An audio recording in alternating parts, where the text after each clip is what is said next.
asalaamaaleykum wa rahmatullahi taala wa barakaatu jërëjëf mbokku téléspectateur ak téléspectatrice bu télévision nationale et la Mauritania mais également jërëjëf yéen ñi nga xam ne yéen a taamu seen émission xeltu di nu topp naka gaaw bu jot fukki waxtu ak benn jotee xeltu jëm ci yoon boo xam ni te naka bàyyi ndaxte wax nañu ni benn numéro kese moo nu dese ñu jëm ci 400 numéro tey jii mooy suñu 399e numéro. ñu am mbégte am kontante dalal beneen ndaw ci biir réew mi beneen kàngam waaye tamit nekk koo xam ni royukaay la ci wàll wi mu nekk ndax guleet ci diwaan ba mu fekk baax di diwaanu Rosso ñu gis jigéen boo xam ni ci wàllu tàggat yaram egg na ci niveau bi nga xam ni egg na fa. loolu nag mu doon fierté képp koo xam doomu Rosso nga waaye doon fierté tamit fi nga xam ni fa la fekk baax di Kër Mbour de passage ñuy nuyu képp koo xam ni ma ngay yeewoo foofule. di gërëm di sant aussi tamit que képp koo xam ne tamit jàpp na ci émission xeltu ba mu dooree ci benn numéro ba tey jii ñuy wax ni ñoo ngi jëm ci 400 numéro damay wax ni su 400 numéro bi jotee mën nañu tëj xeltu ku bëgg na jël ndax Babacar Naam pour moom li nga xam ni moo doon sama objectif ci émission boobu gannaaw yàlla ak yonent bi sama ñaanu waajur yàlla defal na ma ko kon ñu sant ci borom bi bu baax a baax ndaxte guddi woon na metti woon na yàggoon na fu nekk jaar nañ fa ba egsi à ce niveau am na nag loo xam ne su la ko yàlla cëralee ci sa dund ba nga egg foofu da nga war a delloo lépp nag borom bi ndaxte ku dëgër yàlla la ku taxaw yàlla la ku mën tamit yàlla la ñu santaat borom bi bu baax a baax du ñuy ànd ak waa régie ñu jox nu sunu portrait invité kan la ñu invité tey jii ci seen émission ci ñetti téeméer ak juróom-ñeent fukk ak juróom-ñeenteelu numéro xeltu ñu dem ak waa régie ñu jox ñu sunu portrait invité dellu soit ci plateau bi.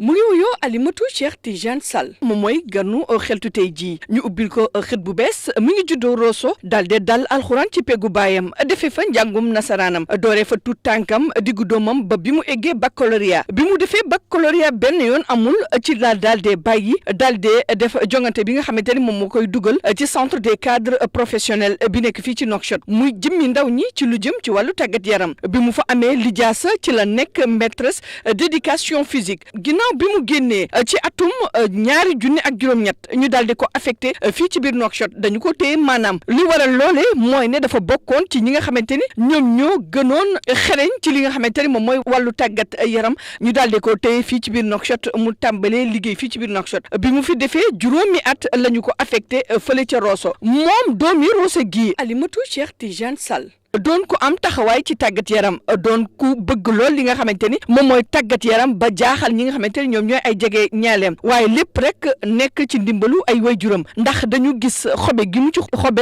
ak liggéey bi nga xamante ni mi ngi koy def ak cofeel gi mu ci am ci atum 2013 ñu fal ko mu nekk ki jiite commission bi nga xamante ni moom mooy commission bi yore football féminin foofee ca diwaan bu Trarza mu di ci liggéey bu mucc ayib naaw loolu mu daal dee dellu si fii ci Nouakchott def fi li ñuy wax coaching doon jigéenu Trarza bu njëkk am diplôme ci wàllu coaching CAF boobee daal di ko jébbal ci jamono yooyee ci atum 2022 kii jiite équipe bu Rosso United daal de ko gis xarañte gi nga xamante ne xarañ na ak liggéey bi nga xamante ni mi ngi koy def mu di lu mucc ayib daal di ko bëgg jël woo ko mu nekk ci seen wet ci la ñu ko tabbee mu daal de nekk directrice technique bu Rosso United lépp nag ngir mu jàppale leen ci li nga xamante ni moom mooy liggéey bi ndax nag dañu jàpp ne dañu war a dellu siwaat ci li nga xamante ni moom mooy footballu Mauritanie doomu Rosso bi nga xamante ni moom mooy Alimatu Cheikh Tidiane Sall taxawaayam bi mu am ci wàllu tàggat yaram yóbbee ko mu daal di ubbi l'école football bi nga xamante ni ci la ñuy tàggatee tout tànk yi fële ci dëkku maamam di dëkku cosaanam bi nga xamante ni moom mooy Kër Mbour moom Abibatu Cheikh Tidiane Sall bëgg gi mu bëgg sport ba ñëpp xàmmee ko ci terew ko mu daal dee samp këram ndax nag am na borom kër ba yàlla may ko ci ñaari bant mu di ku bëgg njaboot lool ci wàllu politique mu am ci yëngu-yëngu bu fës lool ndax doon na ku jóge lool maire bu Rosso ndax nag moom ci boppam jàpp na moom mooy mentoram ndax moom mooy ki ko dugal ci li nga xamante ni moom mooy wàllu politique mu nekk nag ci parparloo politique bi maanaam ci parti politique bi nga xamante ni ñoom ñooy ñi saytu nguur gi di INSAF ci lu jëm ci wàllu social doon na ku ñu ci ràññee lool doon ku ñu xam ci wàllu mbaax ak wàllu teraanga ndax nag soxlay nit ñi doon na soxlaam te lépp li nga xamante ni mën na ko def ba nit gis boppam ci mbaax da koy def ndax nag la nga xamante ni da koy am te mënta faj soxla doomi aadama moom bëgg ci dara moom mii di doomu Rosso gii day xañ boppam ngir defal doomi aadama lépp nag ci yéene nit ñëpp jàmm ak bëgg defal nit ñi lu baax moom mii di Alimatou Cheikh Tidiane Sall moom mooy ganu gaynde xeltu gi tey jii di Babacar Naam ñu fas yéene janoo mën a waxtaane lu bëri ci wàllu tàggat yaram ci biir réew mi waaye waxtaane social ci biir réew mi waxtaane lépp la nga xamante ni moom mooy jaar-jaaram. jërëjëf soxna Léna Dieye la voix d'or ci portrait bu am solo boobu nga xam ni defal nga ko sunu invité tey jii soxna Alimatou maa ngi lay nuyu di la ziar am mbégte am kontaan loolu tey jii dalal la ci émission xeltu ñu bàyyi la nga nuyoog mbokku téléspectateurs yi laata ñuy soobu ci waxtaan wi. salaamaaleykum wa rahmatullah grand Babacar maa ngi lay nuyu bu baax di la jaajëfal ci invitation bi di jaajëfal aussi sa téléspectateur yëpp ñu ñuy teewlu ci biir réew mi ak ci bitim réew mi di jaajëfal soxna Léna Gueye ci vraiment liggéey bu rafet bi mu def. te di ñaan yàlla rek lépp lu ñu fiy wax incha allahu taala. yàlla na doon njëriñ te njëriñu askan bi lay doon. alors soxna Alimatou dégg nga li nga xam ni moom la soxna Léna wax mais nuy dellu soit tuuti ci li nga xam ni moom la wax jëmale ko ci jigéen bu njëkk tey jii bu nu ràññee ci wàllu tàggat yaram au niveau de Rosso nga egg fa à ce niveau je rappelle que ni maîtresse EPS nga. di jàngale ci collège yu Rosso en même temps aussi tey jii nga nekk directeur technique United Rosso bi nga xam ni ñoo ngi nekkoon Nouakchott semaine bi yëpp daan ci dellu siwaat doon xëccu pour dem première division mu bëggoon la laaj en tant que doomu waalo maanaam typique doomu waalo boo xam ni fi nga fekk baax ñëpp xam nañu ni jigéen moom suy daw rek ñooy wax ne ma ngay weq daw wala ma ngay def nangam nan la mbir mi ñëwee ba nga tey jii nga dugg ci wàllu tàggat yaram tey jii bëgg ko bëggin boo xam ni jaaxal na say jógewaal jaaxal na ñëpp est-ce que mën nga nu dellu siwaatal tuuti lan moo la motiver ba tey jii nekk une femme battante ci wàllu sport. waaw Babacar question boobu dama ciy sawar tontu trop ndax yàlla daf ma dénk waajur bu góor bu doon dund ci monde sportif. muy Cheikh Tidiane Sall mu doon sama wéeruwaay doon sama référence bi ma gënee nekk tout tànk dafa tombeek moom mi ngi nekk arbitre donc à chaque fois man damay dem stade non seulement pour dem jàppale sama yaay biir stade mais dama koy suivre ale moom donc virus boobu à chaque fois ma koy topp di ko topp ba yàlla def concours professeur éducation physique am boobu maa ngi def sama terminal comme que gisoo nun ni à chaque fois man damay dem terrain man test bi man damay dem ma def ko ma ñëw ma def test bi ma defee test bi comme ñëpp comme jeunes yëpp dama doon tâtonner rek ma def test bi j'ai réussi théorie génni ma réussir pratique génni aussi ma réussir nii la ma dugg centre des cadres professionnels def sama stage ba génni bi ma génnee ñu affecté ma fii à Nouakchott. et en général cadre centre boobu ku si génn dañ lay affecté mais tu faisais parmi les meilleurs. waaw moo tax ñu bàyyi la à Nouakchott waaw yàlla dafa dogal ñu bokkoon ci meilleurs yi les 4 premières ñu bàyyi ñu fii ñun man ma nekkoon Daara Naim donc c'est après que j'ai demandé ma dem Rosso instant boobu bëggoon naa def dara pour sama dëkk et pour ma def ko mënu ma ko def à Nouakchott. j'ai préféré ma dem def ko biir Rosso donc noonu laa ñëwee nekk si di dem stade des fois ma seetaan match des fois ma dem. sa papa wax nga que sportif la woon moom nangul na la loolu parce que xam na ni góor mën na defi sport jigéen mën na defi sport. mais est-ce que amul woon jafe-jafe ci sa diggante ak sa waajur bu jigéen parce que jigéen ñoom souvent dañuy wax ni jigéen moom su footballee rek dootul nekk jigéen day nekk jénn ci beneen cadre. dëgg la waaw Babacar yàlla daf ma may yaay bu yeewu. yaay bu jàng bien vrai que jàngam sorewul sore boobu mais yaay bu nga xamante ni te si lépp lu doomam bëgg daf ciy dem amu ci benn jafe-jafe yàlla dogal aussi bi ma duggee sama néegu si aussi aw ma si jafe-jafe parce que ñi ma nekkal ñi gëm nu ni man sport laay dund sport moo nekk sama deret moo nekk sama xol voilà moom laay def mooy sama liggéey. alors si sa nga dugg ci néegu sëy nekk jigéen dugg ci néegu sëy tey jii mën nañu wax ni kon soo demee ba egg à ce niveau là ci fi nga toll ci wàllum sport c'est parce que sa borom kër moo ko nangu parce que jigéen su fekkee ni borom këram jàppale ko ci lenn def naa du fu mën a egg moom nan la koy dundee. waaw Babacar man dama sant yàlla parce que yàlla ñu ma booleel ñëpp dañu bëgg li ma bëgg sama borom kër doon góor bu baax góor bu may gërëm te di ko ñaanal sonalu ma benn yoon stade sax dafay nekk ak man guddi bëccëg formation bu ma nekkee formation mooy toppatoo samay njaboot su ma waree jàng bañ jël sama tablette jàng sax moom mooy wax jugal nga liggéey. et en général góor ñi seen jabar di dem ci yenn milieux yi ba yenn heures yi des fois mën nga fa sax fanaan temps yi yéen a ngi Nouakchott depuis presque une dizaine de jours jalousie du ko dugg des fois mu dem ba toog à un moment de xam ni day xaddi. waaw loolu du ñàkk Babacar Naam ndax xam nga benn jigéen ci biir ay góor su nekkul jigéen bu gëm yàlla dëgg su nekkul jigéen bu am ay wéeruwaay yu dëgër ba wax ko day yomb te je t'avoue milieu bu metti la amul lu ñu si dul gis nag. ay tentation yi day bari tentation yi day bari mais yàlla dafa def fi ñu jóge xam nañ ko te yar bi ñu am ak suñu diine am na yi nga xamante ni mayuñu ko donc rag loolu mooy suñu ndëgër laay moo tax duñu am benn problème côté boobu mais des fois nag fiiraange da koy dugg comme góor bu nekk. alors mais nan la mbir mi ñëwee tey jii ba nga xamee ni dugg nga ci milieu boobu ba dugg tey jii nekk au niveau de Rosso jigéen bi jëkk yore commission féminine bu football nan nga def ba intégrer maanaam l'instance du football mauritanien. voilà Babacar foofu damay remercier le président Bada Diagne comme li ñuy wax rek dama ñëw nekk Rosso ñu affecté ma nekk sama roq nekk collège di liggéey far yàlla def moom ñu jël ko teg ci boppu ligue biñ ko ci tegee dégg na sama wax xaw ma nag mais dégg na Cheikh Sall am na doom bu nekk Rosso bu bëgg sport. noonu il m'a contacté bi ma ñëwee mu ni ma Halima dama bëgg nga yoral ma commission football féminin kii de mooy doon sama première mission ci football. parce que ku ma xam-xam ni Halima non seulement professeur éducation physique la mais aussi handball la ko ñëpp xamee en Mauritanie. waaw ndax dama am sama diplôme en handball. mais moom bu ma proposé loolu ma accepté parce que gis naa ni c'est un visionnaire te xam na fu mu jëm te xam na li mu bëgg bi ma ko dénkee aussitôt j'ai accepté noonu 2022 la ma ko jox la ma proposé ma dem waxtaan ak sama waajur waxtaan ak samay borom kër ñu ni ma amul problème donc ma dem jox ko sama accord.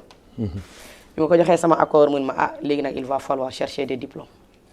que diplôme tonton Babacar tonton Bada man damay jàngale ma non mais du lay defar lettre nga dem fédération nga def sa licence D ma dem moom moo ma dugal Bada Diagne ma dem yàlla def licence D bu neex bu metti au passage may remercier Samba Gueye ak Tegedi ñoom ñooy les formateurs yi nga xamante ni ñoom ñoo nekk fédération.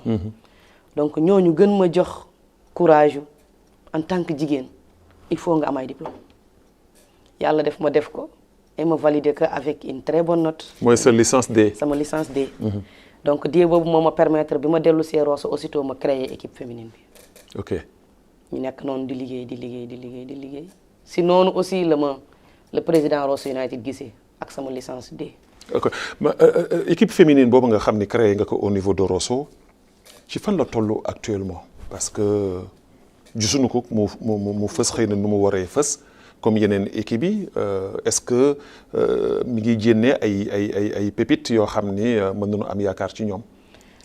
waaw équipe bi soo xoolee rek xam nga football jigéen dafa doon lu xaw a doy waar tuuti fii ci Mauritanie mais aussi dafa am ay retenue ay parents du ñu am retenue mais ñun équipe bi ñu mettroon bi en place ba léegi mi ngi fonctionner certes que on n'a pas eu des compétitions nationales et par exemple bu nekkoon biir Trarza dafa am ñeneen aussi ñu mel ni comme Halima ñu créer ay équipe féminine daañu mën am ay compétition mais amugul tolloogul foofu.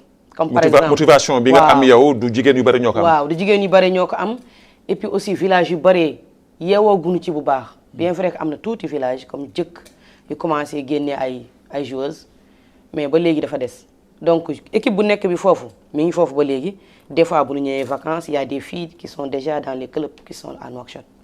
voilà ñooñu du ñuy demal seen bopp rek. kon seulement kon on peut dire tey jii yéen da ngeen di former rek ñi nga xam ne moom ngeen yor seen loxo su demee ba am yenn niveau yi ngeen balancer leen ñëw Nouakchott voilà ñu bàyyi leen ñu dem.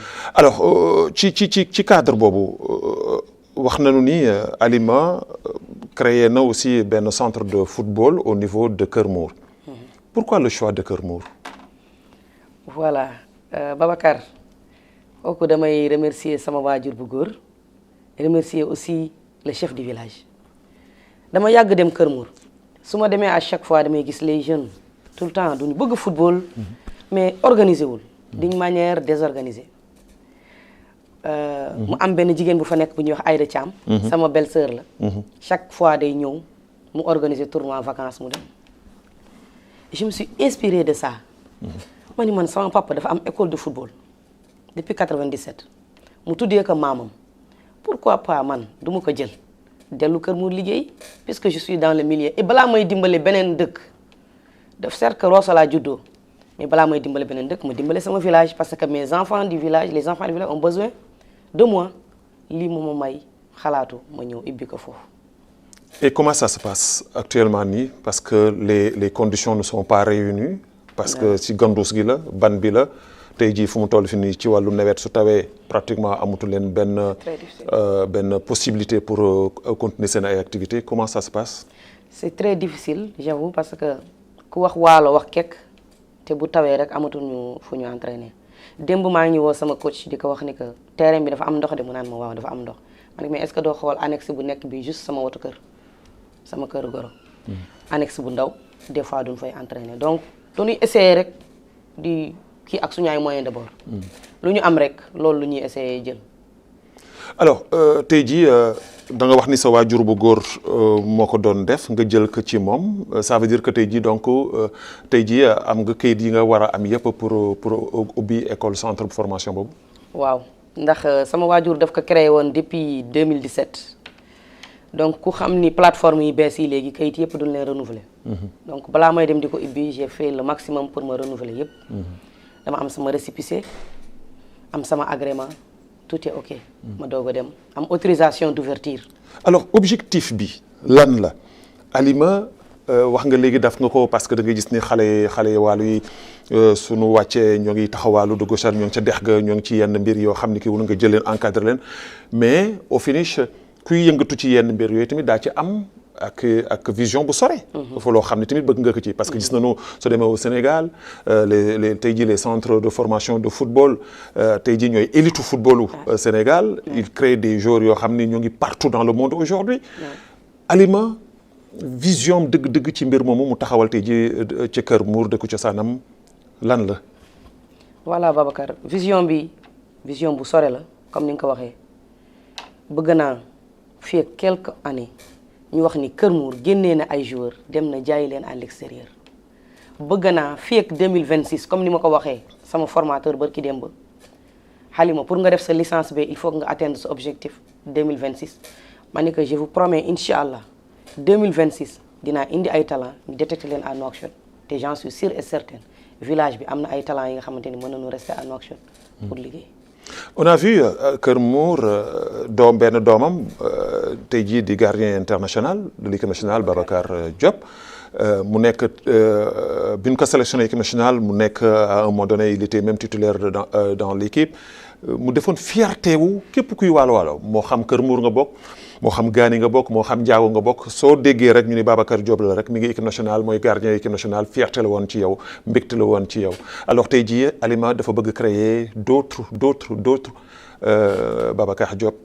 incha allah Babacar Diop boobu ngay wax du ñu koy ñaanal yàlla ndax vraiment jàmbaar la ci waar bi mu nekk bi ma ibbee keroog centre bi il faisait parmi les parrains du centre. ndax li nga ko waxee léegi royuwaay la ci xale yi. xale boo gis Kër Mour wala boo gis ci village yi bëgg na doon Babacar Diop. donc loolu aussi référence la pour xale yi te atu la pour yenn xale yi gëm ni ils peuvent le faire parce que Babacar l'a fait donc ñoom ñëpp ci Babacar lu ñuy roy te incha allahu taala xam naa ni daañu am yeneen Babacar. mais justement d'été est-ce que tey jilee fu mu toll fii nii centre bi c'est vrai Kër Mour nga ko def.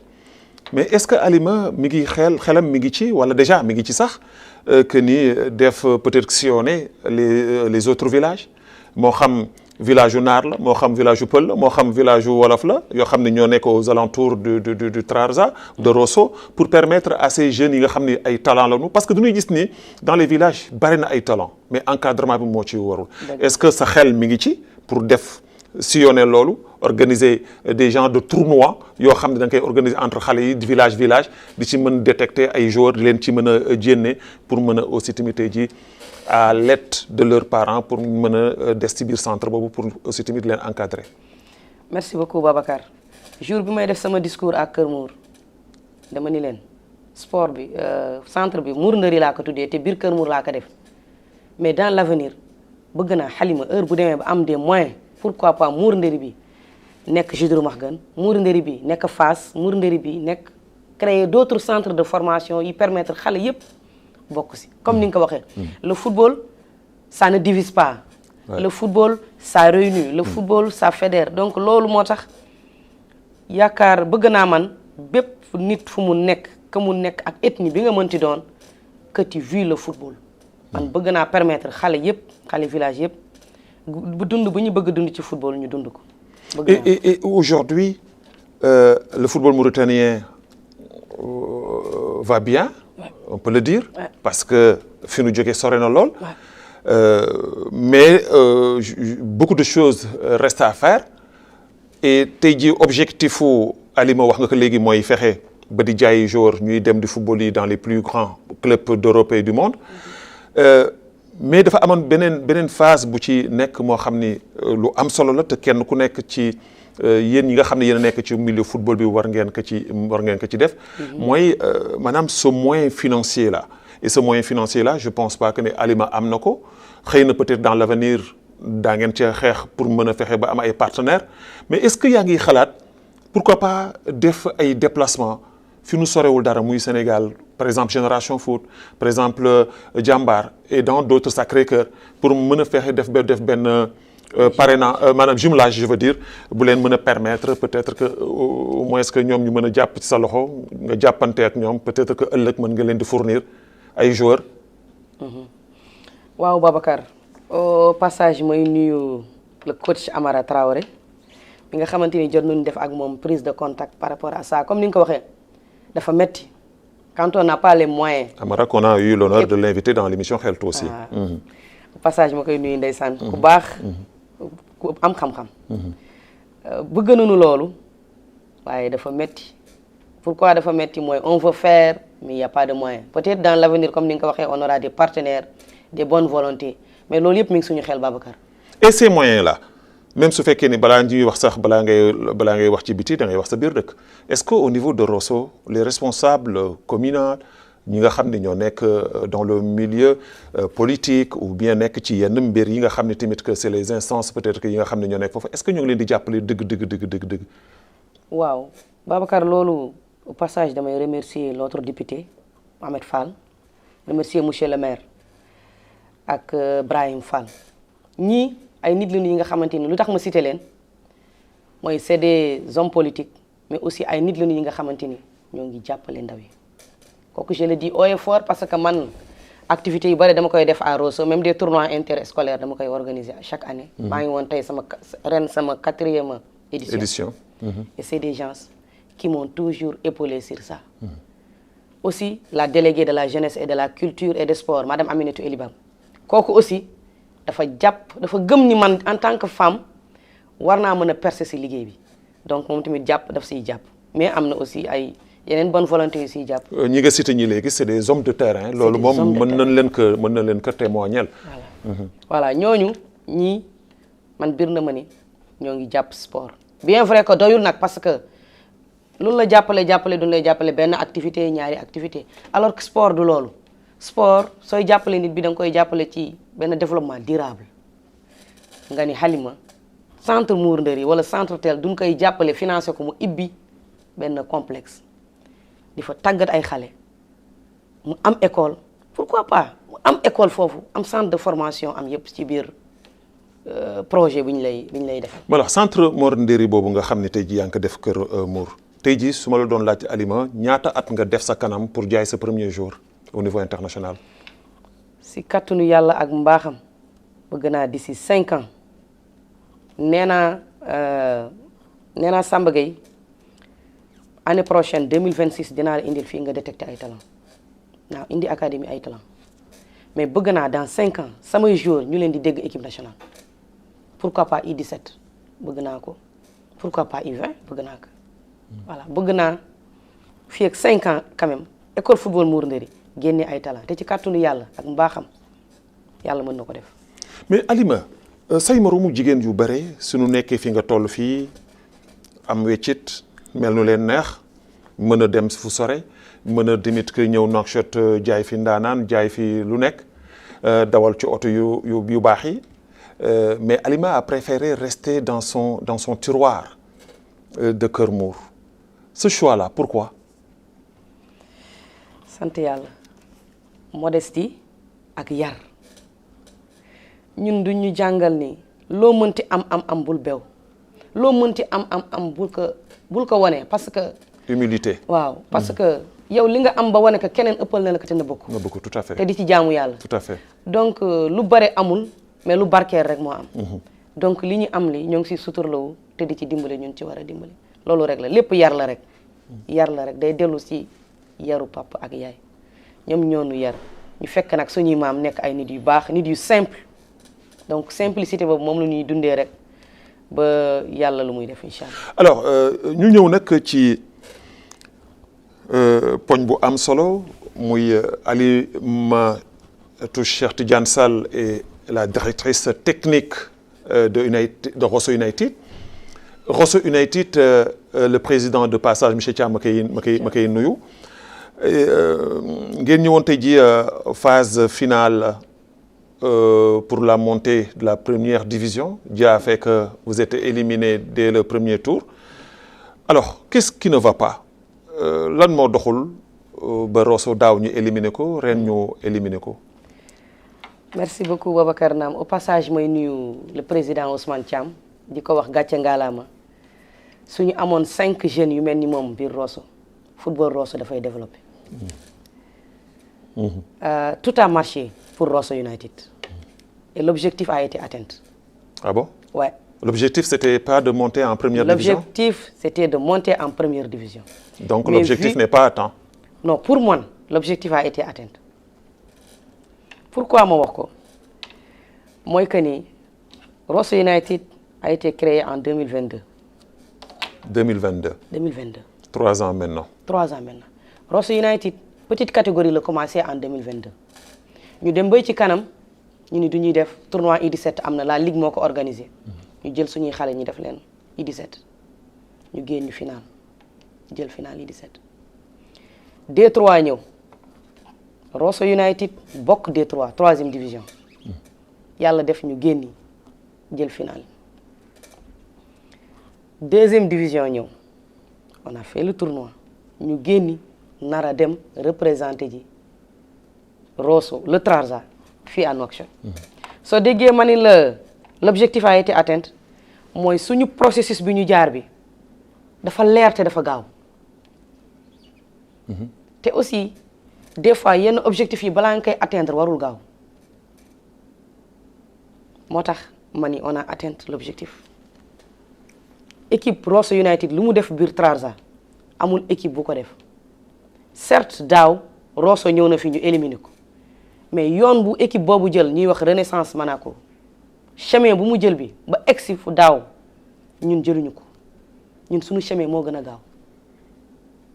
mais te yàlla ak mbaaxam la. mais est-ce que amul blocage d'une part parce que damay gis ni comme ni nga ko waxee de 2022 à 2025 c'est juste 3 ans mais il y a peut-être que un blocage kooku sama xalaatu bopp la peut-être que mën na bañ a nekk sa xalaatu bopp parce que damay gis ni ku dem maanaam phase éliminatoire yi nga xam ne def ngeen ko au niveau de la zone du Trarza ba ngeen jénn ci c'est pas facile lu jafe la mais li gën a metti mooy bii nga xam ni mooy am fii Nouakchott parce que dafay am ay péripéties am ay mbir yu nekk ci biir ay mbir yu laxasu ci biir mais dama gis ni dans les autres équipes lu mel na Célibat bi équipe bu fa jógee lu mel na Kayidi équipe bu fa jógee dañuy renforcer wu mais yéen vous da ngeen concentré wu juste rek ci équipe bi nga xam ne moom moo indi équipe bi ba mu egsi fii alors que vous avez amoon ngeen la possibilité d'aller renforcer votre équipe pour mettre aussi tamit parce que foofu expérience daf si baax aussi. et vous l'avez pas fait est-ce que du loolu aussi bokk na ci blocage bi li tax aussi tamit ñu éliminer leen.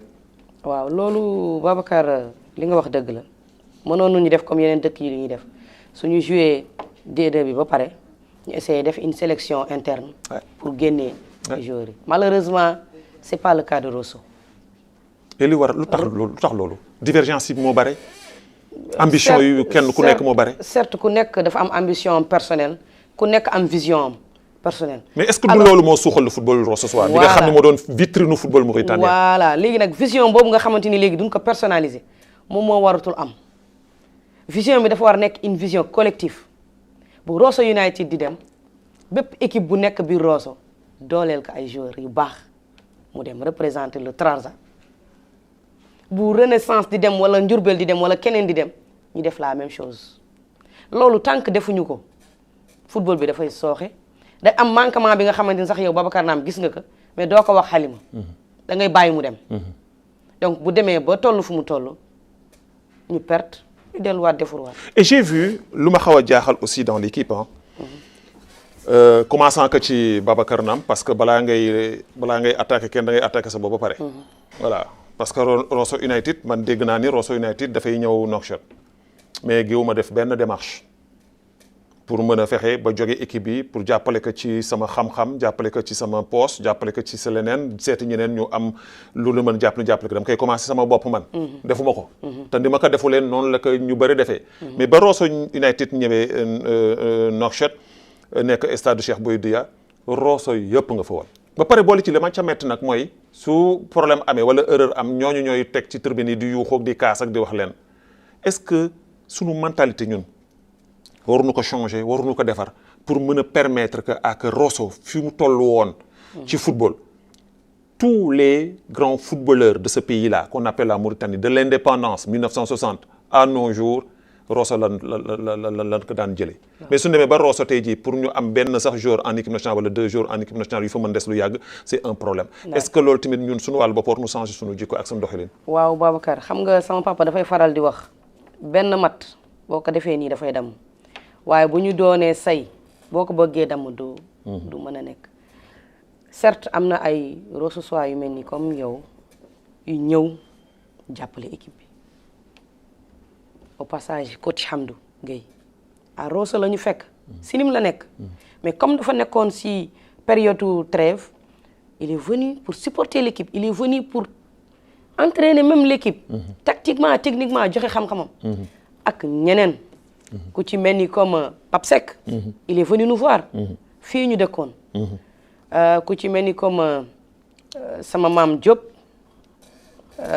il est venu nous voir le papa de Babacar l'international waa Olympique Sabra ibil ñu xamal nu Nouakchott jàppale équipe bi mais Rosso yi comme que ñoom duñu mën nañu ñëw seetaan stade mais seetaan boobu doyul.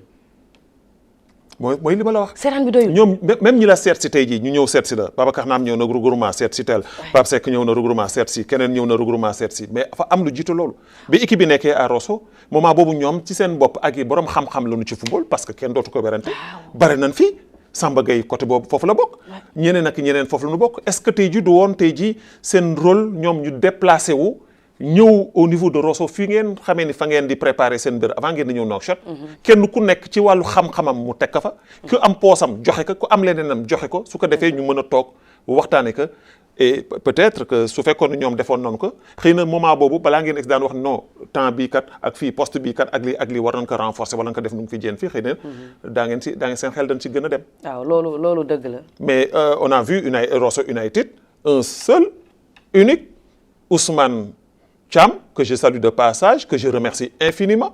boo xam ni moom moo jël léppam. def ko ci Rosso United mënul dem. waaw loolu dëgg la Babacar.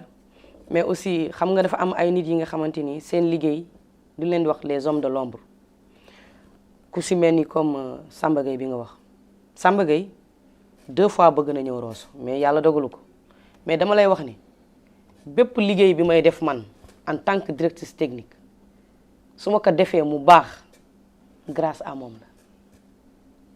moo la jàppale. moo may jàppale ci suuf di wax ak man qu'est-ce qui ne va pas lan moo tax lii lan moo tax lii lan moo tax lii donc question yooyu mooy posé su ma répondre day permettre mun ma non non tu as fauté nii nga war def lii nga war def lii nga war def c'est vrai football du benn nit du benn nit mënoon na am yeneen tu as raison am nañu fii ñu bare ay cadre football yu fi nekk mën nañoo jàppale équipe bi à Rosso mais malheureusement defuñu ko am nañu ko def am nañu ko deful. mais justement est-ce que aussi tamit vous n'avez pas fauté parce que foofu tamit que je pense que c'est la faute du président en tête. Secondo c'est la faute de la directrice technique que vous êtes. Parce que un tournant bu mel noonu ça demande un coût financier beaucoup d'argent. Ouais. Et je pense bien que ni même su fekkee ni tey jii def ngeen ci la ngeen ci war a def xëy na am na lu bare lu manqué est-ce que joué ngeen seen rôle bi ngeen war a jouer en tant que maanaam les staff techniques de cette équipe-là pour aller voir les cadres ñi nga xam ni Rosso soit lañu. Je ne parle pas de cadre politique mais les cadres en général parce que am na ñoo xam ne nekkuñu ci politique te ay cadres lañu. yàlla baaxee na leen. pour que ñun ñoomee tamit ñu dugal seen loxo bu baax a baax pour mën leen jàppale financièrement ba li ngeen bëggoon tey jii ngeen am ko. waaw Babacar question boobu am na solo trop ndax dana permettre ñu bari xam gis nga jour bi équipe bi monté en 2e division. Le président est venu me voir à Rosso pour ne ma liggéey am na de on va aller voir les présidents de chaque club. jébbal leen club bi ni leen Rosso United seen club la ñu jël suñu oto sillonné Rosso yëpp dem ci kër président club bu nekk club yu toog yi. wax leen que ni Rosso United représente le Trarza ñu wax ñu wax yu baax wax yu neex ñi am seen doole tamit ak seen alal def nañ ci voilà président club yu ami dara def nañ ci ngir jàppale équipe bi ginnaaw loolu on a fait des lettres yónnee ko ci autorité yëpp yónnee ko ci domaanu Rosso yëpp nga xamante ni xam nañ leen am na si ñu répondre si personnalité politique yi le maire. mais est-ce que ñu répondre yi mën nañu 10%. non ñu répondre yi matuñu 10%. tu vois c'est ça le problème. dinaa la wax Babacar naam le maire a fait tout pour chercher un partenaire pour Rosso United ndax xam yore équipe déplacé ko nu mu méttee. c'est pas facile. c'est pas du tout facile. non. donc moom moo fexe ba ñu dénicher benn partenaire bu ñuy wax le projet Médoune mooy projet bii nekk à Rosso yor affaire Piserno yi. defar place su mairie bi soo gisee nu mu mel léegi. projet boobu. donc ñooñu kooku suñu partenaire officiel la woon moom moo ñu accompagner. ci lii ku ci mel ni le député jàpp na si aussi y a d'autres personnes yi nga xamante ni aussi jàpp nañu si mais loo si jàpp c'est quelque chose bi nga xamante ni yombul. c'est minime par rapport ak. attente bi quoi. voilà ak attente bi le président koo gis xam ni sonn na jàmbaar la mais nag liggéey moo mel noonu. quand on veut des résultats mais il faut que aussi ngeen amaat beneen taxawaay parce que su fekkee da ngeen bëgg dem fu sore si sama xalaat. parce que je me dis tout simplement que l'exemple de Nasser de Sapra est là. Nasser de Sapra benn nit a ko yoroon. c'était wu Cheikhul Mawlud. moo si doon def lu nekk. ba mu ci tolloo am ci dooleem. Nasser kenn daaw ko foon dóor. su demee biir bitim réew day def résultat yu satisfaisant mais tey jii man dama amoon benn objectif boo xam ni ay jamono dama ko daan wax damay wax ni Nasser bii su président bi taxawee dana léppay taxaw te effectivement c'est ce qui s'est passé. est-ce que tey jii amu leen beneen stratégie ak beneen taxawaay boo xam ne yéen a ngi fasal yéen a taxawoo ko ba déwén li ngeen raté daaw raté ko ren mu doon njàngat boo xam ne su ëllëgee su déwénee suñu ñëwee dañuy sûr que ni équipe bii c'est une équipe imbattable te daanu atteindre son objectif. Babacar damay dellu tuuti ci ginnaaw bi ma la waxee léegi l'objectif a été atteint lu tax ma wax ko mooy am nañ si jàngat te Rosso United jàngat bi mu am ren dana ko permettre déwén beneen planning lay def te objectif am dana ko atteindre si kàttanu yàlla. mais directrice am na beneen problème boo xam ne aussi tamit moo nu tee avancé ñun. ñi nga xam ne ñoo fekk baax diwaanu Rosso boobu. mooy Rosso mënuñu ànd mënu nekk ci benn équipe United Rosso United mi ngi dem mais bari na ñoo xam ne ñoo ngi ñaan ci suuf ni yàlla bu équipe bi dem pourquoi parce que Rosso li leen sonal yéen mooy affaire u quartier. dëgg la Satara fële Médine fële Diourbel fële xama demal dikk fële. Ça veut dire que c'est ces genres d'idéologie même au sein même de l'assainissement soo gisee les associations yi nga xam ne ñoom lan fa samp di fa taxaw kenn ku nekk yaa ngi taxaw di wax man sama quartier moo gën baax sa quartier sama quartier moo gën nii moo def lii moo def laa est-ce que waruñu jénn ci cadre boobu parce que Rosso c'est une grande ville mais c'est une petite ville aussi ah neex na defar sur le plan footballistique sur le plan assainissement sur le plan leneen ak yeneen mën nañ ko defar ba mu jaar fi mu war a jaar te du ngeen am benn problème est-ce que taxawee boo tamit war nu ko taxaw. waaw gis nga Babacar Rosso United bi mu ñëwee boobu taxawaay la bëgg changer ndaxte football amul quartier. non amul football amul xeet.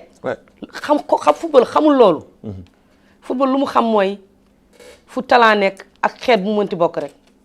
yaa ngi ci biir tout à fait. ñun bu ñu ñëwee Rosso année passée suñu premier recrutement test de recrutement je suis parti à la radio au passage mooy remercier Kadian je suis passé à la radio def communiqué bi pour wax ni faire connaître les gens de Rosso que Rosso United équipe bu bees la mais équipe bu ñëw aussi ak beneen vision la mooy vision wu dindi affaire de casque dindi affaire de race amul bu ñu defee loolu on a eu ethnie yëpp ñëw pour def test Abacar question bi dafa am solo parce que dafa am way bu ñuy woy te way buy këpp gaal kenn du ko woy si tefes. tout à fait vrai. dégg naa ñuy wax équipe bu wolof fii la. Rosso United du équipe bu wolof. Rosso United am na Diop am na Wul am na Ba am na lépp. am na Jagana am na Tandian am na lépp am na Jagana am na Tandian am na naar bi am na lépp. donc Rosso United c'est pas de nom il faut bu ñu wax ni Rosso United duñu wax rek. Rosso United non Rosso booloo tous les quartiers impliqués toutes les ethnies impliquées lii mooy Rosso United te ba léegi ci objectif boobu la ñu nekk ça ne va jamais changer Rosso United du équipe bu quartier et jamais dans la vie bu ko naree nekk du ñuy lem suñu kayit man ak président bi on va laisser le sport may suñu bopp jàmm bu bis bu nu biree nii rek Rosso United day nekk équipe Ndiourbel wala équipe Escale du ñuy bàyyi ñun on saura que ni on a échoué mais tant que Rosso United mi ngi nekk di réunir ñëpp Rosso United mi ngi suivre projet am. mais tey jii lan mooy solution bi lan la ñu war a trouver loo xam ne lu factuel la nga xam ne da ngeen koy taxawal mu jëm ci pour mën a régler ce problème là de division de divergence entre les quartiers de Rosso entre les Rossossois eux-mêmes parce que le Rossossois il y a pas plus intelligent que le Rossossois. Mais quand il s'agit maintenant de se diviser ça pose problème et peut-être que duñu yóbbu fu sore lan ngeen xalaat ni su ngeen ko defee daa ngeen mën a regrouper tout le monde dans l'essentiel xam ni Rosso United tey jii moo fi nekk en deuxième division si loolu la ñu war a concentrer wu pour defar équipe bi taxawal ko nu mu ko war taxawee ñëpp dugal seen loxo pour ñu mën a aller au sommet. Babacar loolu xam nga xanaa yaakaar naa sax mot bi bariwul ñu koy utiliser dialogue sportif. nga Rosso il faut ñun ñëpp ñu toog autour d'une table ñu waxtaanee le football rossossois lan mooy feebaram big maa ngi koy wax ci benn groupe noonu waxtaanee xam-xam dites-nous ce qui ne va pas et on va corriger ça lépp li nga xamante ni rek moom mooy feebaru football Rosso ñun ñëpp bu ñu toogee mënoon trouver des solutions. tout à fait. ndax comme ni nga ko waxee léegi Rosso dafa génnee cadre yu bëri sportif génne ay grands footballeurs. moom foofu moo nekkoon le grenier du football. oui parce que les années 80 suñu daan wax ni les années 80 dañ daan gis ni pratiquement les 11 joueurs de l'équipe nationale 10 yëpp. Rosso la ñu bokkoon. voilà lii moo ñu yóbbu ci dialogue Rosso il faut ñun ñëpp ñu toog autour d'une table waxtaanee le football defuñu ko dana metti Babacar pour benn équipe génn représenter le Trarza. il faut que ñëpp jàpp si même les autorités politiques il faut que ñoom ñëpp ñu toog ñu dem ci dialogue boobu. Est-ce que vous avez fait appel à la diaspora parce que ñoom itamit dans le cadre social ils font beaucoup sunu Rosso dafay liggéey bu am solo est-ce que au niveau de la diaspora aussi def ngeen ci taxawaay pour permettre que aussi tamit li ñu war a mën jàppale ñu jàppale leen. du ngeen xeeb bal du ngeen xeeb panneau du ngeen xeeb filet du ngeen xeeb dara. bon man personnellement def naa ko benn yoon lancé au niveau benn partenariat mais partenariat boobu aboutirul peut-être nag temps bi ma jëloon pour def ko la dafa gàtt si ñoom te ñoom buñ lay dimbale aussi du ñuy préférer nga wax leen ko peut-être 6 mois à l'avance ou 1 an c'est un projet bu nga xamante ne dafa ficelé donc waa diaspora moom kii wuguma si ñoom lu bari. Alors directrice, est-ce que ça fait pas mal aujourd'hui de voir le football Rosso soit egg régressé wu fi mu toll fii nii alors que quand on voit Rosso équipe nationale pour ñu am fa jour dëgg-dëgg boo xam ne fierté la ci doomu Rosso yëpp lu jafe la. Babacar, ça fait très mal des fois ak Rosso fi mu nekkoon ak niveau bi da ngay xam ni am na liggéey bu bari bu nekk suñu kanam certes am na ay doomaanu Rosso yu nekk équipe nationale mais doyul. mën nañu même suñu nekk équipe nationale peut-être que U17 U20 mais pour percer directement ci équipe nationale A bi c'est tout à fait un problème. waaw loolu aussi c'est un problème mais ñoo ngi ci dina am. parce que aujourd'hui quand on parle de football le football léegi alal la dootul caaxaan kenn dootu ko caaxaan. ku doon sa sago tey jii sa doom nekk tey jii football nekk professionnel football yi ji tey jii dans le championnat français dans le championnat européen Italie wala dem Premier League en Angleterre. dem feneen dem Espagne la Liga mais tey jii on a ce problème là. waaw on a ce problème mais yàlla def na am na quelques demandes Rosso yu nekk équipe nationale. c'est pas suffisant mais nag xëy na dans l'avenir dana gën a yokk. Parlons un tout petit peu du championnat. yaa ngi ci milieu bi le championnat mauritanien il y a 3 ans 4 ans ci gannaaw amoon nañu taxawaay bu baax bu dëgër bu ñu gisoon ne le football était médiatisé il y avait la publicité qui marchait il y avait de très bons footballeurs de très bons joueurs mais gis nañu daaw ak daaw jéeg ba ren ji gis nañu ni que ni le football le championnat mauritanien dafa commencé wàcc bu baax a baax lan nga yaakaar ni moom moo ko waral. non man Babacar kooku yaakaar naa sa vision la. man damay wax ni championnat Mauritanie. yéen du ngeen nangu quoi parce que yéen non championnat Mauritanie mi ngi dox staff bi.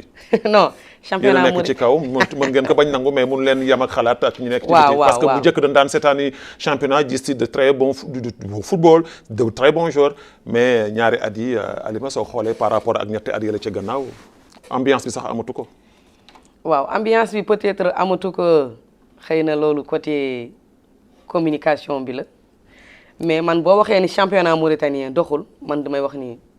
pour man fan ngeen egg depuis boobu ba léegi le championnat mauritanien fan ngeen egg lan ngeen fi def la ngeen fi gagné su ngeen demee Coupe d'Afrique premier match test ba lan leen di dóore ngeen ñibbisiwaat toog loolu du doxal. waaw Babacar. te dañ leen di dóor aller dóor leen retour lan moo ci dox. xam nga boo bëggee jaawle championnat mauritanien ak yeneen championnat yi nekk yeneen dëkk yi. niveau yi du nekk benn lan moo leen wutale lan moo leen war a wutale. niveau yi moo dul benn Babacar. c'est-à-dire tey jii dans le milieu footballistique de la Mauritanie terrain su fekkee ne terrain ngay wax terrain fu ngeen dem am ngeen fa terrain. tey jii yéen à Rosso am ngeen terrain bu baax. Nouadhibou am na fa Zouérate am na fa Kayidi am na fa feneen ak feneen am na fa Nouakchott am na fa qu'est-ce qui ne va pas au juste madame la directrice. waaw pour moi tout va bien. Pour moi, le football mauritanien est en train de faire son chemin. Et dina baax dans l'avenir. L'avenir baa ngi yàgg de. non dina baax léegi incha allah. depuis bi ñu commencé football ba léegi sama papa ba mu nekkee ci football mauritanien en 60 ba léegi soxna si. non mais Babacar 60 ba léegi football bi changé na. bu baax waaw. mais nangooguñu volley ba tey. ñu daañu volé ñoo ngi volé Babacar ñoo ngi volé. la preuve en est que teglu nañu ñetti Coupe d'Afrique dem Coupe d'Afrique 4e fois bi ñu yaakaaree 4e fois bi duñu toog des que moo tax ma wax la ni la football bi mi ngi régressé wu mi ngi wàcc bu baax. Babacar. est-ce que yaakaaroon ni aussi tamit que lii ñi di mandat di ko wax Babacar nag da koy wax ci kaw ñëpp di ko dégg. que ni fédération bi tey jii dañu matal seen liggéey dañu war a ñoome tamit que prochaine élection yi amee ñu bàyyi ñeneen ñëw tenter seen chance ñu xool leneen. bon peut-être am na ñuy wax loolu mais man li ma lay wax rek mooy dama gëm ni football bi du fii biir Nouakchott. ci biti la. ci biti la. mais est-ce que fédération boobu dooleel na tey jii ci biti. parce que loolu nag ñun loolu lu ñuy ñaan mooy que ni fédération bi xam ni le football c'est pas à Nouakchott le football est dans les régions le football est dans les villages permettre ay détection de talent di am 100% détection de talent. parce que ku xool championnat deuxième division bi li fi jénn ci kay jour ay footballeurs de talentueux célibat bi. kenn mësu ko xalaat. sama mbokk seen kay ñëpp defoon nañu. gerte bayu dugub ak gerte rek la ñu xam. mais li nga gis ci talent fii ci waa célibat bi c'est extraordinaire. c'est des gens nga gis ko ci kayit yi gis ko ci kayit yi. gis ko tey jii ci jeune Rosso Sow yi. waaw non c'est des gens qui méritent ñu leen di jël. gis nga football bi bu ñu bëggee mu développer ñu jël ay équipe ñu jël ay coupe d'Afrique dem ba coupe du monde mais il faut ñu jël ces talents là célibat bi am na ay joueurs yu baax. oui Rosso United. oui ah. Kéja ça c'est des talents. oui indiscutable. oui mais lan mooy vaide wu play-off bi man vaide wu play-off bi mooy lan mooy le directeur technique mi ngi ci kaw. di noter. oui. pour permettre à ces joueurs di repérer joueurs yi. li mooy retombée bi. mais c'est pas que ñun ñu ñëw rek jouer après ñu dem gis nga Babacar naa man bu ma jaayee Rosso United bu amee 3 jours. yu monté première division ren man je dis que l'objectif a été atteint. loolu mooy vaide wu compétition. mais revenons un tout petit peu ci tournoi bi. bari na ay lacunes. surtout sur l'arbitrage. ci yeneen ak meneen mbir. mais est-ce que yaakaaru ni aussi tamit que ci wàllu woowu aussi tamit. parce que ñuy wax ni académie moo fi ñëw. c'est des joueurs qui jouent très bien le football. très bien le football. très organisé. ça montre que ni am nañu fu ñu jaar am na lu ñuy def parce que académie ni ma waxoon sànq ñoom ñooy football bi. mais dañuy gis ni aussi tamit que l'autre jour match académie ak Rosso United l'arbitre a sifflé un penalty hasardeux. Il n'a pas rectifié le tir, mais il a donné un penalty. Bien vrai que c'est un penalty. Je veux dire pas penalty, je veux dire que c'est carton rouge, c'est un carton rouge. Le penalty était... je vois pas un penalty comme turbine bi yëpp. Mais le problème c'est que est-ce que yaakaaroon ni aussi tamit arbitre si bopp seen bopp dañu leen jiital de telle sorte que li ñu bëgg tey jii arbitrer que ci match suñuy football tey jii ak académie. ñu am na sax ñoo xam ne dañuy rimandaat di wax ni fédération seen équipe ñaari équipe la muy police ak académie. waaw Babacar xam nga les arbitres ñoom ñoo yor seen liggéey te man sama liggéey en tant que nit en tant que un responsable du ma nangu kenn di fowee sama liggéey parce que dama ko respecté man dama fekk ma nekk directrice technique nga ni ma Halima fii ngay jaar fii ngay jaar. L'arbitre doit être quitte avec sa conscience. Certes il peut faire des erreurs. il peut faire des erreurs mais des erreurs naturelles. waaw yoo xam ne jógewul ci doomu aadama. waaw jógewul doomu aadama mais. arbitre bi war na nekk à la hauteur ba nga xamante ni kenn warul nekk ci ginnaaw. surtout à 10 minutes de la fin d'un match capital comme ça. waaw nga jëlee un penalty hasardeux. siffler que yàq dagg espoir toute une ville. waaw dafa metti. beneen bi mooy les gens ont tendance comme ni nga ko waxee à dire ki équipe fédération la ki équipe lii la c'était une compétition. foofu nga koy jëlee yow. foofu laa koy jëlee c'était une compétition gis nga ñun suñu défaite ak académie. Babacar bi ma ñibbee sama kër ba tëdd laa xam ni y a quelque chose qui ne va pas maturité bu ñu waroon am bi pour gérer le match maturité boobu dafa des il faut l'accepter. mentalement ils nous ont abattus. absolument ils nous ont abattus pourquoi. et pour le dëggal foofu hier je suivais le match Marseille-Rennes. Marseille Rennes dañ ko rouge à la 31e minute mais le mental très fort de Rennes moo permettre Rennes tenir que 60 minutes de jeu à 10 et battre qu'à la fin du match. Voilà. Donc, gis nga loolu mooy mentalement, il fallait préparer ces joueurs-là. Et les joueurs n'étaient pas bien préparés. Mentalement préparé wuñ leen. préparé wuñ leen parce que bu leen préparé woon heure loolu du am. Arbitre bi joxe na rouge joxe na penalty joxe na rouge mënoon nañu marqué ñun qualifié woon nañu ba pare 1-0 boobu. Rosso United était qualifié mais rouge bi ñëw tegu si alors mu désarmer les joueurs, désarmer même la directrice technique. Mais d'accord, en tant que directrice technique, en tant que le staff technique, l'entraîneur, en ce moment-là, est-ce que du woon tey jii foofu la entraîneur bi waroon jouer rôle am et puis am na fu la xam ni waa Rosso mere nañ leen fa parce que nee nañu ki nga xam ni moo yoroon équipe bi ba egsi ak moom fii da ngeen ko xëy suba digg bëccëg dàq ko dem indi keneen teg ko. Est-ce que à ce niveau-là aussi tamit yéen sacrifié wu leen l'équipe de Rosso United? Non xam nga Babacar c'est vrai waa Rosso wax nañu loolu wala waa Nouakchott mais entraîneur warul affecté benn club parce que gis nañu ci àddina bi yëpp entraîneur bi day dem tey beneen entraîneur ñëw jël équipe. kon loolu du alibi loolu du excuse loolu ñun foog pas que waa Rosso jàpp ci loolu way ils ont limogé le coach Souleymane. Mais est-ce que façon bi ngeen ko limogé aussi tamit que dëppoo na ak li tax luy yoon dafa def faute technique bu grave bu tax ngeen limogé ko. Voilà dafa am un problème ak ñun les encadreurs ak le président problème bi bu mu amee le président moom club am. C'était un problème de discipline. loolu la mais ñun dem nañu à terme que ni on sait que ni on ne peut plus avancer avec le coach ñu limogé ko lu tax ñu limogé ko moom xam na ko ñun xam nañu ko du ñu toog ci télé naan lii moo tax mais parcours am ak Rosso United def na ko et il l'a fait à la lettre il a travaillé avec amour sur Rosso United appam moo jot mu dem. Alors très bien alors léegi nag on va retourner à la régie. L'émission tey jii dañu may tuuti ci temps yokkal nu ko ñu ngi gërëm bu baax waa programmation. kii nag mouchoir dañ la koy jox ko fi ñëw ñu jox ko nga tey ñu xam ndax ñaq ngay fomp ndax dafa tàng donc tàng na wala dafa am leneen loo xam ni daaka fomp. du ñu dellu à la régie ñu jox nu sunu maanaam élément. am na ñoo xam ne dem nañu seeti leen ñu yëkkate ay kàddu wax ko ci sunu invité ji ñu dem dellu soit ci plateau bi.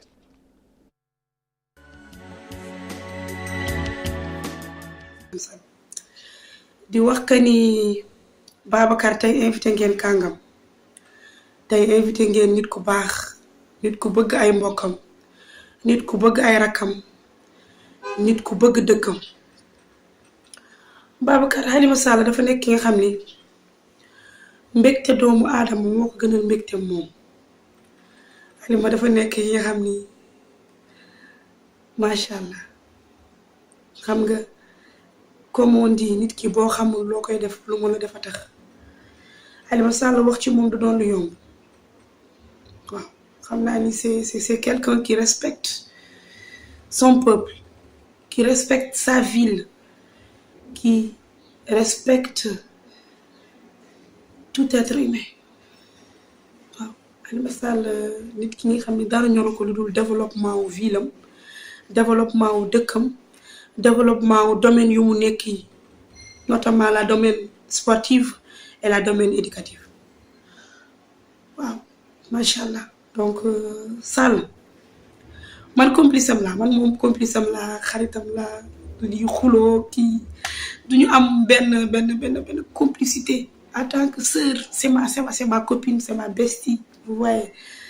Donc, Sall, yàlla na la yàlla may gudd fan may la wér yaa xam li nga bëgg yàlla na la ko yàlla defal réussite totale dans tes projets. Focus rek, ne change surtout pas. Nous, on t'aime comme ça. Tu es notre idole. Njëkk juddu njëkk baax. Kor Thiam kenn du yow yàlla na sa jàmm yàgg. Merci beaucoup. maa ngi lay nuyu di la ziar di kontaan si invitation bi di la wax macha allah nag invité nga nag wax dëgg yàlla kàngam bu màgg wax dëgg yàlla Halima Sall dafa nekk mag bi nga xamante ni mag bu baax mag bu bëgg ay rakkam mag bu yaatu ku fonk mbokk fonk deret dëgg yàlla bu fekkee tey am na lu ko tere dem bu baax a baax day fekk ni ñun. bokk nañ ci ndax macha allah lu mu am lekkul dara bàyyi na man di mooy sama kanam mooy sama gannaaw mooy sama biir mooy sama biti maa ngi koy ñaanal liggéeyam bi tey mu nekk yal na si am lu kaw njortam yàlla may ko si li nga xamante ni incha allah rabbi dina am succès bi gën a yokk daal maa ngi koy ñaanal yàlla barke léppam yokk lépp incha allah rabbi yàlla gën yokk xéewal bi sutura bi mu dem ba am si lu gën a kawe njortam merci wane bi kontaan naa bu baax. Alors, Babacar. c'est émouvant. Babacar. Foo jëlee Sophia. Foo jëlee Sophie. Babacar. C'est tes sœurs qui t'aiment beaucoup. Babacar man bu may sonn ñi ñoo tax may sonn.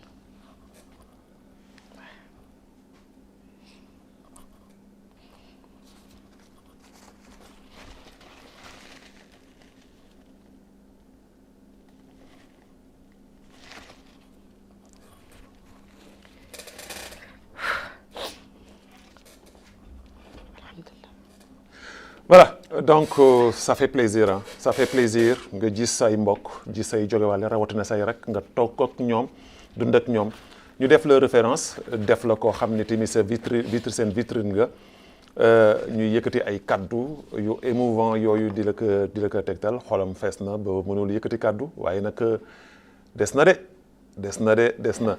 Alors on va retourner à la régie ñu jox nu am na beneen témoignage boo xam ne jël nañ ko kii nag moom nee na mooy référence am Alimatou Cheikh Tidiane Sall nee na kii mooy référence am kii mooy wéerukaayam kii moo tax ragalul dara ci àdduna ñu dem à la régie dellu soit ci plateau bi.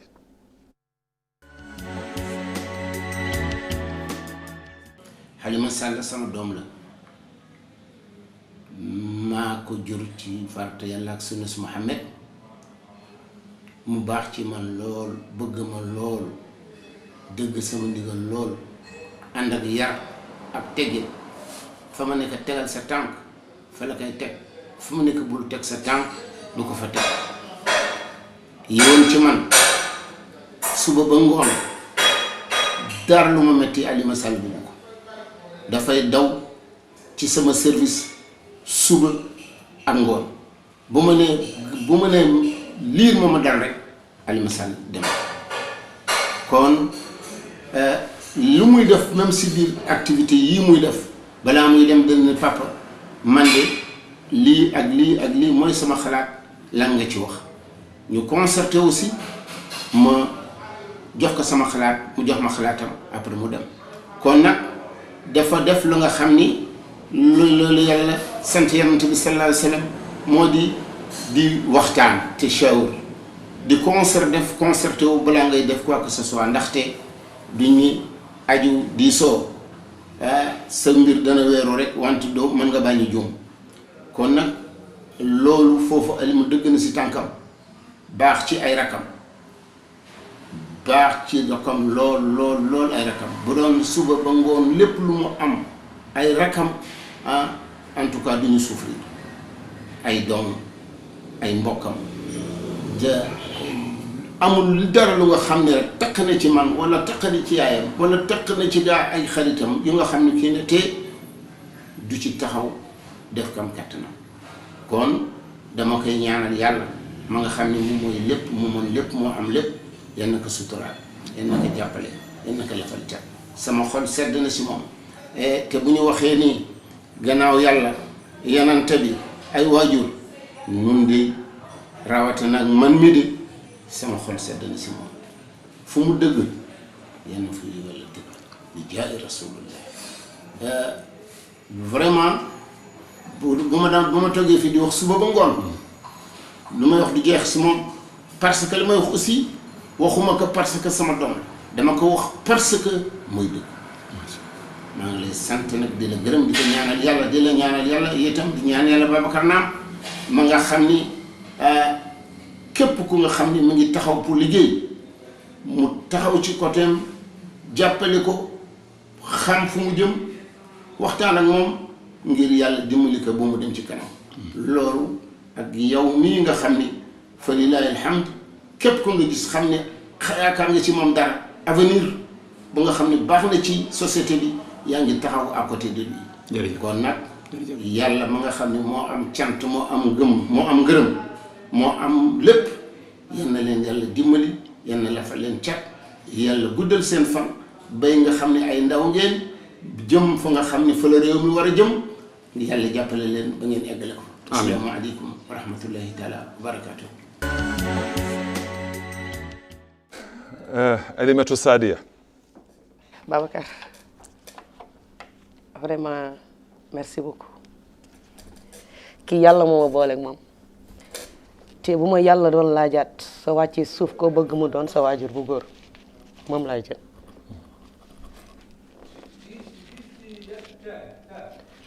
kii moo tax man ma nekk jàmbar kii moo tax Babacar man ragal ma dara. C'est une référence, ça je t'aime. C'est une référence ku yar doomam ci ay diine ci diine ku bëgg doomam Babacar man lu ma am si àdduna ñii ñoo tax may sonn man bëgguma daray àdduna sonalu ma aussi je suis très simple dund bu stable rek laa bëgg près de ma famille ñooy sama dëgër laay man ragaluma si nga milieu bi ma nekk ñuy wax milieu sportif man ragaluma ci ndax xam naa duma ci xam naa fi ma jóge te xam naa li may xaar te xam naa ni aw ma droit à l'erreur moo tax daf may sant yàlla ba góor bu ma mënti taxawal ci milieu bi rek soo sa baat su jógee rek sama baat dana mën a jóg ñii ñoo tax ñii rek. Lui, je témoigne parce que lui c'est une référence hein. Référence la ci yéen ñi mu jur référence la ci ñun ñi nga xam ni suñu waajur la référence la ci Rosso yëpp ci am pas-pasam ci am fullaam ci am faydaam ci julliteem ci diineem ñaanal na la te defe naa ne kon ñaan boobu devant adduna bi yëpp amatoo déjà donc looy ragal ci sa dund waaye nag fomp bi dafa mel na des na ba tey ñu fomp ba tey alors ñu dem seeti sunu dernier témoignage am na koo xam ni moom tamit ku jara sargal la ku jara sant la ndaxte képp kuy doom su juddoo fi nga war a juddoo yar fi nga war a yar ba xëy na ëllëg ñu lay naw ci lu bare jëmm ji xëy na war na tax sa diggante ak moom lu bare mën ci feeñ ñu dem à la régie ñu jël sunu dernier témoignage dellu soit ci plateau bi.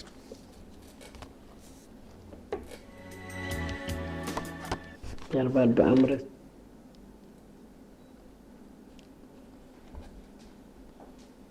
say mag rek say rek dul day jox cër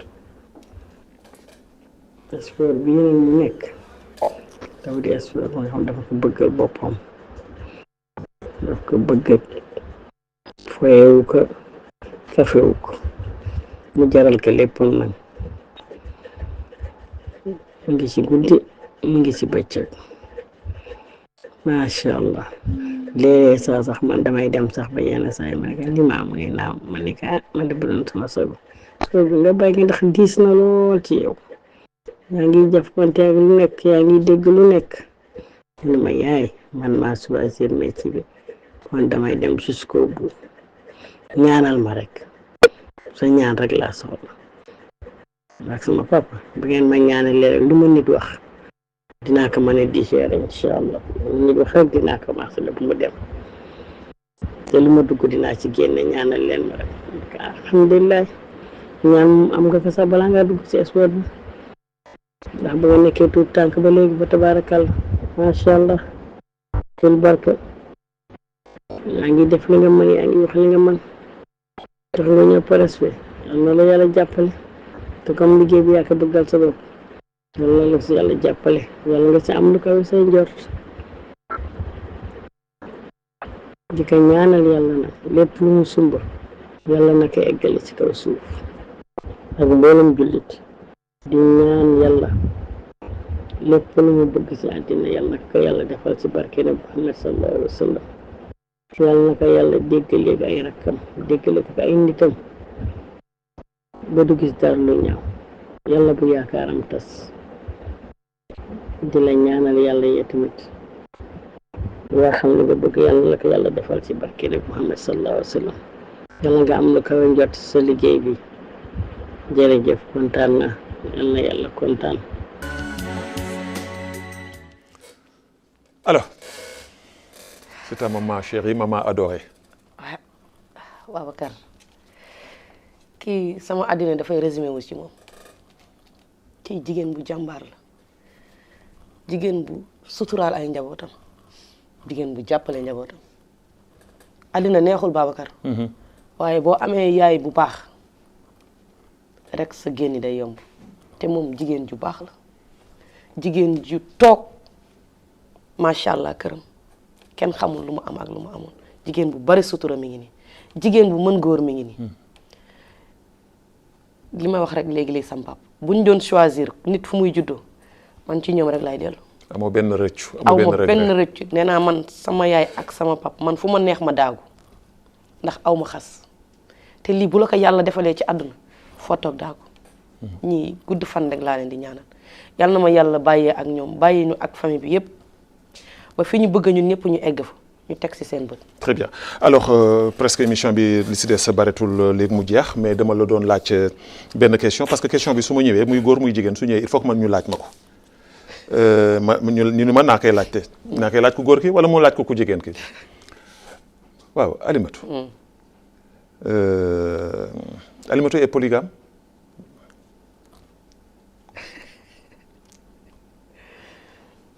Alimatou. kenn la ci këram. kenn la ci këram. est-ce que elle est polygame est-ce que tey jii d'accord nga monsieur Thiam indi keneen ci biir kër gi. xam nga nag ñun ay waar loon Babacar. kenn mënu ko bañ. kenn mënul bañ wujje ndax man dama may doomu baay. neex lool yàlla boole ma ak doomu baay yu baax.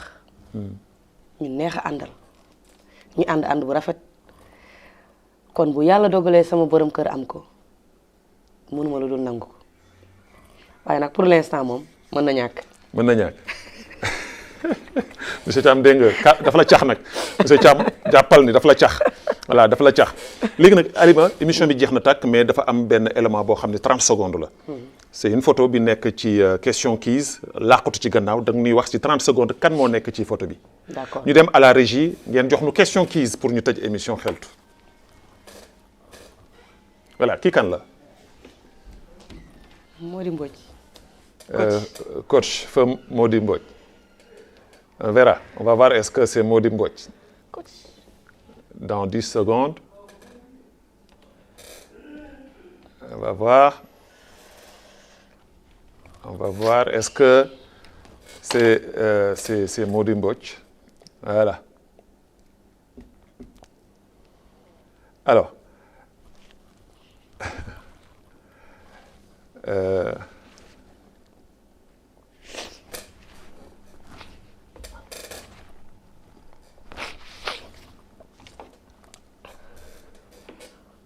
Voilà, c'est bon, la régie c'est bon.